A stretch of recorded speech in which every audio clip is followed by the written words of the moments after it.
Baik Bapak dan Ibu sekalian, kenapa Al-Quran bisa otentik dan terjaga sampai sekarang? Ada banyak faktor. Salah satunya adalah Al-Quran amat sangat sering dan banyak dibaca dan dihafal. Saya ngomong satu dulu nih Pak, karena kan tadi temanya 7D. 7D itu Al-Quran tuh yang pertama dibaca. Nah, saya akan bilang bahwa Al-Quran itu adalah kitab suci yang paling banyak dibaca. Umat Islam yang sholat paling nggak baca 17 kali surat Al-Fatihah. Ya kalau dia nambah sholat qobliyah ba'diyah, nambah sholat tahajud berapa kali.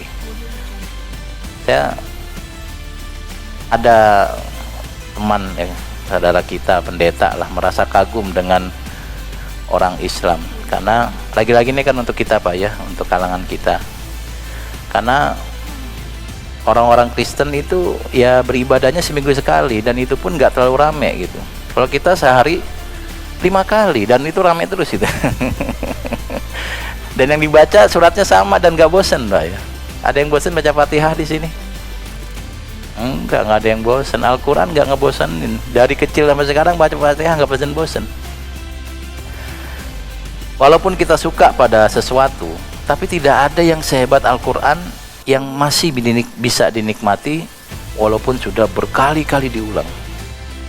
Saya sering mencontohkan misalnya kalau kita suka musik, saya suka musik. Yang saya dengar itu Luther Vandross misalnya. Ini pada nggak tahu ya. Nela Karisma kayaknya seleranya nih. Ya saya juga suka Nela Karisma Pak ya. Tapi Luther Vandross lah, saya selalu suka sama lagu-lagunya dia.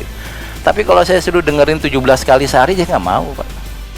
Nggak mau, apalagi tiap hari ya, nggak mau.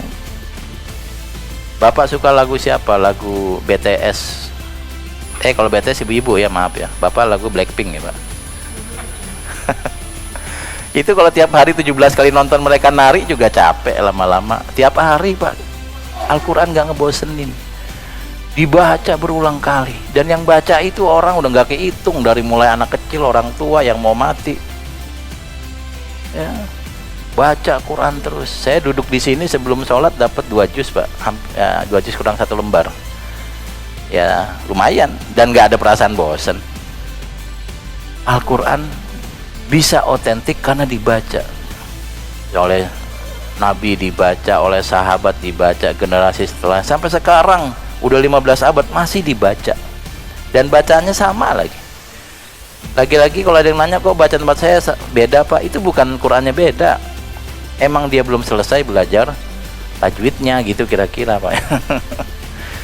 Dibaca terus luar biasa Al-Quran itu. Dan kalau dalam syair yang sering dibaca di pesantren tuh, kalamun qadimul la yumallu sama'uhu tanazzaha an qaulin wa fi'lin wa niyatin. Al-Quran itu firman Allah yang gak akan bosen dibaca, dan kita adalah buktinya. Hidup 15 abad setelah Nabi masih baca Al-Quran dan gak bosen. Padahal sebagian dari kita gak paham yang dibaca ya Pak ya. Alif Lam Mim artinya apa Pak? Alif Lam Mim gak tahu artinya kita ya. Tapi kita baca aja itu.